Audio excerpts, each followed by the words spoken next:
اکثر انسان ٹوٹ کر قبولیت اور معجزوں کی نشانی تلاش کر رہا ہوتا ہے کہ کہیں سے کوئی اشارہ ملے کہ اس کی بار بار کی گئی یہ دعا قبول بھی کی جا رہی ہے یا نہیں۔ وہ اللہ کو جگہ جگہ تلاش کر رہا ہوتا ہے، سجدوں میں، راتوں کو اٹھ کر تہجد کے اوقات میں۔ وہ روز اپنے اللہ کے پاس اپنی فریاد لے کر جاتا ہے، لیکن تمہیں جلد ہی لگتا ہے کہ وہ تمہارا درد، تمہاری تکلیف نہیں سن رہا۔ پھر تمہیں لگتا ہے کہ شاید صرف میں ہی محروم ہوں اس کی عطا سے۔ تمہیں وسوسے گھیر لیتے ہیں کہ اللہ صرف میری دعا قبول نہیں کرتا۔ تو یاد رکھو یہ بات کہ تم اپنے ہاتھوں کو اس کے سامنے اٹھا رہے ہو جو سارے جہاں کا مالک ہے۔ یہ جان لو کہ اللہ نے کبھی بھی دینے سے انکار نہیں کیا، اس کی صفات تو عطا کرنے والی ہے۔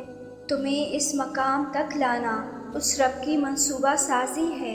تمہارا دل بار بار یہی سوال کرتا ہے کہ اللہ کن کب فرماتا ہے، میری زندگی میں معجزے آخر کب ہوں گے؟ تو جان لو یہ بات کہ اللہ کے معجزے بھی تمہارا منتظر ہے، جب تم ممکن ناممکن تمام وسوسوں کو پیچھے چھوڑ کر اپنے رب پر اندھا یقین کر لیتے ہو۔ جانتے ہو اللہ کو وہ بندہ سب سے زیادہ پیارا ہوتا ہے جو اپنی کہانی کا ہر فیصلہ اسی پر چھوڑ دیتا ہے۔ ایسی لاتعداد کہانیاں ہیں جنہوں نے مشکل میں اللہ کو پا لیا اور اللہ نے ان کی زندگیاں ہی بدل دی۔ تم جانتے ہو کہ جب انسان اپنے رب کو پانے کا سفر شروع کر دیتا ہے نا، تو اللہ اس کا راستہ اتنا ہموار کرتا ہے کہ عقل حیران رہ جائے۔ ہم انسان یہ کیوں بھول جاتے ہیں کہ اللہ ہمارا خالق ہے؟ ہم مشکلات میں پھنس کر ہی کیوں اللہ کو یاد کرتے ہیں؟ اگر تم اللہ کو اپنی زندگی میں شامل رکھو گے تو اللہ تمہیں کبھی نہیں بھولے گا۔ میرا اللہ فرماتا ہے کہ میں صرف تمہاری بہتری کے لیے ہی دیر کرتا ہوں۔ میں وہ بھی سنتا ہوں جو تمہارے دل میں ہوتا ہے۔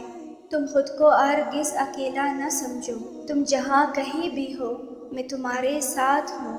جانتے ہو ایک چیز مجھے بہت حیران کرتی ہے کہ ہم اکثر یہ بھول جاتے ہیں کہ ہم کس کے سامنے جولی پھیلا رہے ہیں، تبھی ہماری دعائیں قبول نہیں ہوتی۔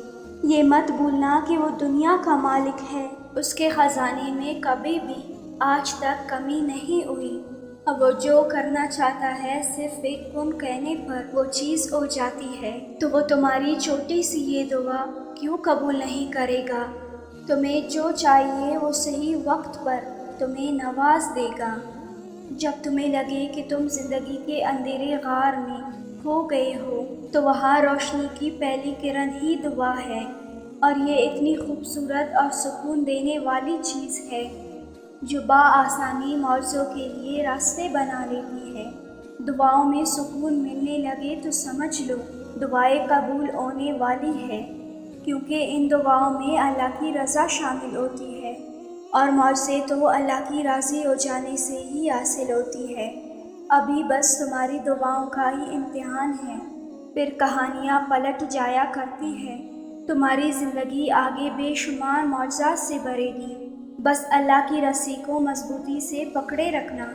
بے شک ایک وہی ہے جو خوب سننے والا ہے، دلوں کے حال، خیالات کے راز اور ہزاروں ایسی انکہی باتیں۔ یہ تھوڑی الجھن کی ڈور کو صرف دعا اور یقین سے ہی جوڑ دو۔ جب تم دعا کرتے رہو گے تو یہ ڈور سلجھ کر ان تک جا پہنچے گی۔ وہ تو چاہتا ہے کہ میرا بندہ الجھنیں بتائے مجھے اور مجھ سے بات کر کے سلجھائے اس کو۔